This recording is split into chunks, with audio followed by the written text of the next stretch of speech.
염지훈 세무사님, 네. 세금 아는 형 유튜브 구독자 30만 명이신데, 네. 최근에 31만 명이 됐습니다. 아이고, 또 이렇게 저희 기억해 주셔서 감사하고, 더존 TV도 지금 구독자가 이제 점점 급하게 올라가고 있는데, 10만, 30만, 100만 쭉쭉 올라가시기를 제가 기원하겠습니다. 감사합니다.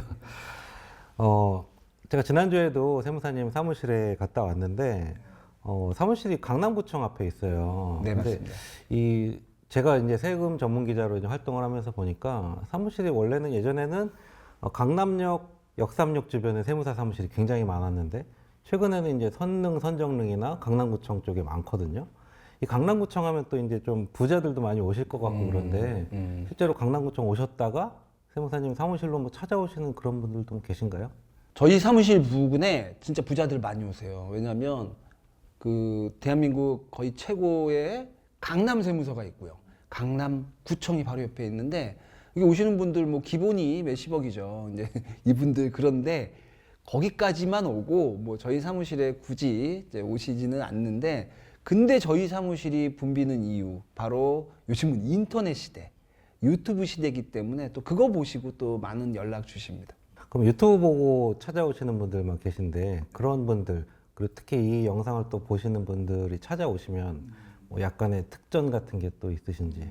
저희 이 영상 보시고 혹시 궁금한 게 있으면 이제 이 채널에 댓글 달아주시면 제가 한 일주일 이상 거의 실시간으로 답변을 일단 달아드릴 계획이고요.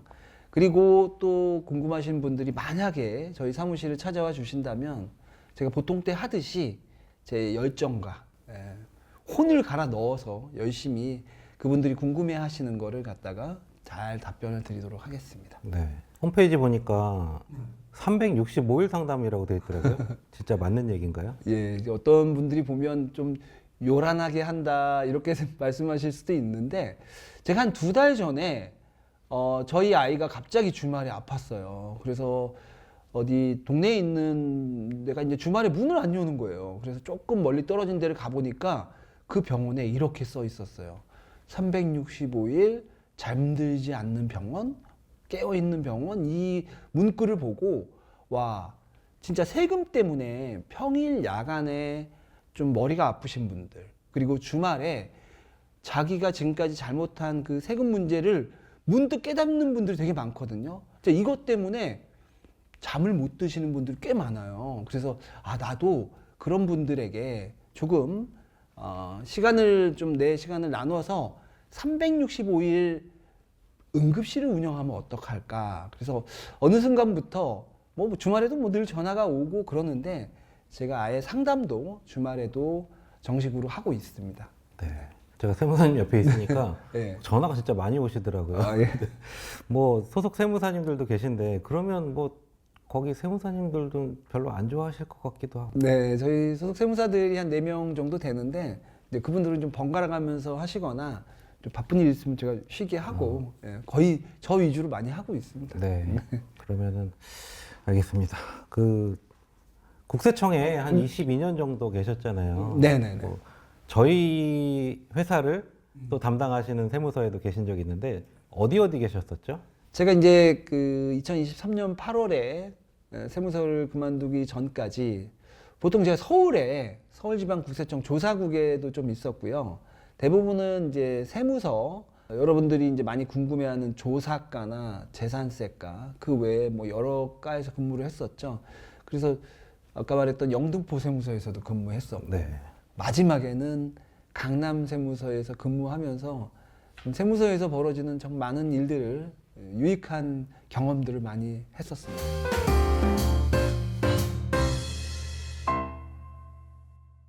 이제 본격적으로 네. 이제 빵집 얘기부터 좀 네. 시작을 해보도록 하겠습니다.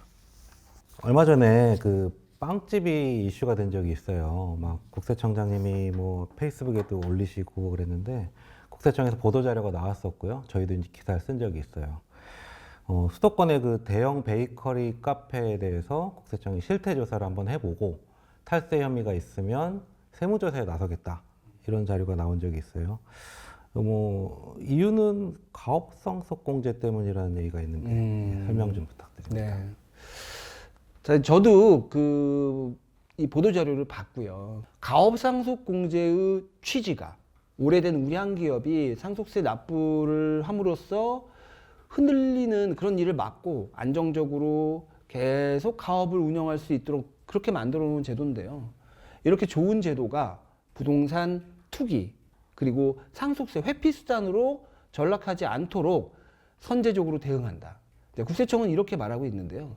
그 중에서 대표적으로 베이커리 카페를 지목했죠. 서울 부근에 정말 대형 베이커리 카페들이 많기도 하고 점점 많아지고 있어요. 근데 이게 이제 빵집을 운영을 해서 좀 돈을 버는 것도 있지만 주변에 그리고 그 빵집이 깔고 있는 그 땅이 올라서 돈을 버는 경우도 꽤 많거든요. 그런데 그 땅을요, 부모가 자녀한테 상속으로 넘겨줘도 상속세가 만약에 하나도 안 나올 수 있다. 이거 한번 생각해 보셨나요? 그러니까 상속세를 원래 뭐 많이 내면은 절반 가까이 낼 수도 있고 그렇죠. 그런데 상속세가 안 나온다. 뭐 그런 얘기죠. 맞습니다. 이제 국세청 보도 자료를 또 그대로 말씀을 드리면 300억 원짜리 땅을요, 부모가 외동딸한테 상속으로 넘겨주면 가업상속공제 없다라고 가정했을 때 상속공제를 일괄공제와 배우자공제 5억 이거 반영해서 10억 원. 그래서 300억짜리를 땅을 넘겨주는데 공제 10억을 빼면 290억에 아까 말한 상속세율 50%에 또 누진공제 4억 6천만 원을 빼주면 그 상속세가 자그마치 136억 원. 그런데 그 땅에다가요, 부모가 베이커리 카페를 짓고 그 카페를, 그 베이커리를 10년 동안 운영하다가 그러다가 이제 돌아가시는 거예요. 그래서 그 외동딸이 그 베이커리 카페를 승계받아서 5년간 정상적으로 운영한다면 그 136억 원의 상속세가 얼마? 빵원이 될 수 있다는 거죠. 아, 놀랐습니다. 저도 그러니까 네. 경기도에 제가 한 10년 정도 된 것 같아요. 경기도에 살 때가 있었는데 주말에 이제 애기랑 뭐 좀 갈 데 없나 이렇게 돌아다니다 보면 엄청 큰 이제 빵집이 있고 커피도 뭐 맛있고 빵도 뭐 상당히 좀 고퀄인 곳이고 주차장도 넓고 뭐 그랬었는데 조금 지나니까 점점 그게 늘어나더라고요. 뭐 동네 지나다닐 때마다 그런 것들이 좀 많이 생기는 게 있었는데 그런 것들이 다 가업상속공제의 원인이 있지 않았나 이런 생각도 드는데 아까 말씀해 주신 것처럼 아버지가 일단 땅에다가 빵집을 하나 짓고 10년간 운영을 하다가 그 외동따님한테 외동따님이 5년간 이어받아서 운영을 하면 상속세가 안 나온다. 이런 그렇죠. 말씀이신 거죠. 물론 한도가 있지만 안 나올 수 있다는 거죠.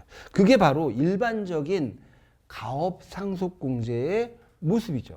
근데요, 물론 아까 그 베이커리 카페에 많이 생긴 그 주인분들이 이걸 들으면 난 아닌데 왜 나까지 그래? 이러실 수 있어요. 물론 순수하게 베이커리 카페를 운영하시는 분들도 있고 정상적으로 가업상속공제의 모습을 갖춘 그런 분들께는 좀 죄송한 얘기지만 이게 이제 충분히 이렇게 의도적으로 좀 할 수 있는 부분인 거죠. 그런데요, 베이커리 카페뿐만이 아니에요. 다른 사업을 부모님이 하시다가 그 사업을 이어서 자녀가 운영한다면 이게 다 가능한 얘기입니다. 부모가 가업을 운영한 기간, 그 기간이 30년 이상이라면 최대 얼마까지? 600억 원까지 가업상속공제를 받을 수 있는 제가 아는 한 세법에서 주는 가장 큰 혜택입니다. 혹시 그러면 빵집만 되는 건가요? 아니면 다른 것들도 되나요? 만약 이렇게 좋은 제도가 빵집만 된다면 이건 가업상속공제가 아니라 빵집 공제가 될 것 같은데 가능한 업종은 상당히 많아요. 이게 우리가 이제 베이커리 카페의 그 베이커리 부분, 빵집, 제과점업이라고 하면서 큰 범주에 내에서는 음식점업에 들어가고요. 따라서 음식점들은 다 되고요.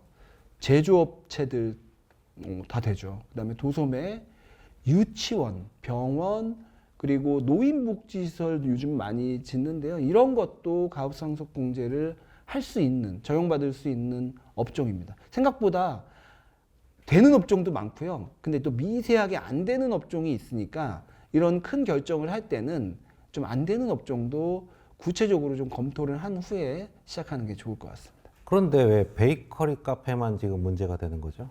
아, 이 지금 이름이 베이커리 카페잖아요. 근데 베이커리는 이제 빵집이라는 뜻이고 카페는 커피 전문점, 이 두 개가 섞여 있단 말이에요. 근데 이 가업상속공제의 요건을 살펴보면 업종 요건을 보면요, 빵집은 되고 커피 전문점은 안 돼요. 근데 베이커리, 카페 이 두 가지를 같이 하고 있는 그런 스타일이 많죠. 우리가 빵집 가서 빵만 먹는 게 아니라 커피도 먹으니까요. 그래서 이 두 개가 혼재되어 있는데 혹시 빵집으로 위장하고 커피 전문점을 실제로 운영하는 건 아닌지 이제 그거를 살펴보기 위해서 베이커리 카페를 선정했을 가능성이 있고요. 또 보통은요, 우리가 이런 빵집, 대형 빵집에 가면 그 딸린 토지가 굉장히 넓거든요. 근데 이 빵집을 정말 빵집으로 전체 다 쓰는 경우도 있지만 변칙적으로 그 뒤에다가 주인집이 쓰는 뭐 집을 지을 수도 있고요.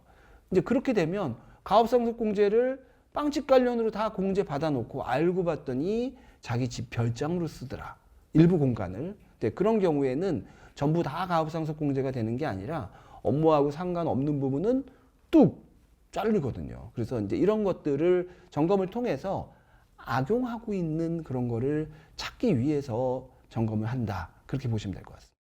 그러면 이렇게 상속세를 일단 안 냈어요. 안 내고 네. 취득을 한 땅을 가지고 뭐 나중에 그 아까 외동따님이 상속인이죠. 상속인이 팔 때는 또 네. 세금이 좀 나올 것 같은데 그건 어떻게 되죠? 그러니까 즉 아버지가 10억 원에 산 토지예요. 그 토지를 아까 말한 것처럼 가업상속공제를 이어서 돌아가실 때는 이 토지가 300억 원이 됐는데 그냥 세금을 하나도 안 낸 거죠. 10억, 300억. 근데 또 10년 후에, 즉 5년 동안 딸이 그 가업을 운영했다. 그리고 5년 동안 가만히 갖고 있다가 그 땅을 500억 원에 판다. 그럼 양도세가 어떻게 계산이 되느냐? 이제 그 질문이신 거죠. 네. 예. 근데 과연 여기서 나온 숫자가 세 개밖에 없어요. 10억, 300억, 500억. 그러면 양도세는요, 원래 양도가액에서 취득가액을 빼는 거거든요. 근데 예를 들면 아까 아버님이 딸한테 넘길 때는 그게 300억인 상태에서 넘겼잖아요. 보통이라면 취득가액은 300억이 돼요. 근데 지금 따님이 300억에 해당되는 세금을, 상속세를 냈다 안 냈다? 안 냈죠. 안 냈으니까 거기서 300억을 빼줘 버리면 영원히 세금을 안 내게끔 허락해 주는 거죠. 근데 거기서 만약에 10억을 빼준다. 그러면 세금을 안 내는 게 아니라 단지 늦게 내는 거죠. 한 번에 이제 많이 내니까. 490억에 해당되는 세금 양도세가 200억이 넘을 것 같은데, 그런 식으로 국세청에서는요, 아예 안 내게 해주는 거는 아니에요. 그러나 가업상속공제라는 명목으로 그거를 자꾸 이연시키는 거를 적정한지 안 적정한지 확인하려고 하는 게 이번 점검의 어떤 포인트다. 그래서 가업상속공제라는 명목으로 이 세금을 자꾸 억지로 뒤로 미루고 이런 과정에서 이게 편법이 있는지 이런 것들을 보려고 하는 게 이번 점검의 핵심 포인트가 아닐까. 그러나 오해는 하지 마시라. 세금을 영원히 안 내는 건 아니니까요. 그러니까 가업상속공제인데 사실상은 유예에 가깝고 유예죠. 그 땅을 나중에 팔면 양도세가 많이 나올 수도 있다. 맞습니다. 그런 말씀으로 이해를 네. 하면 될 것 같아요. 그러면 이거 하나만 좀 더 볼게요. 그 빵집 말고 다른 업종들 있잖아요. 뭐 예를 들면 주차장 같은 것도 괜찮을 것 같고 물류창고 같은 것도 하시는 경우가 있다고 들었어요. 네네. 뭐 부동산 땅값은 또 계속 오를 수 있으니까 어떤 업종들이 또 괜찮을까요? 가업 상속이 되는 업종은요, 이게 뭐 제 입에서 나오는 것도 아니고 국세청 발표에 의해서 나오는 게 아닙니다. 이게 결국 우리 국민들이 뽑은 국회의원들이 법에 의해서 또는 법에서 위임한 시행령에 의해서 결정이 되는데, 그 업종은 상속세 및 증여세법 시행령 그리고 별표에 기재가 되어 있는데요. 그 중에서도 아까 말씀하신 물류업, 그 다음에 주차장업 이런 것들은 물류산업이라는 그 범주 안에 들어가 있기 때문에 가업상속공제가 허용이 되는 업종입니다. 즉 베이커리 카페만 되는 건 아니라는 거죠. 네.